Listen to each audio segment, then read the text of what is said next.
Kind of cold and misty on the lake. That's for sure this morning. Let's see what happens.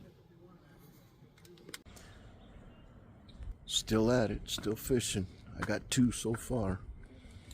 I just got a big one right now. I think it's about 4 pounds. I don't have a scale on me to be, but I know it's, to be for sure. But I guarantee this thing's 3 to 4 pounds, easy for.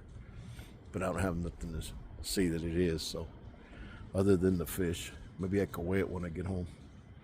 See what happens. Or we're gonna continue fishing here. Beautiful day still.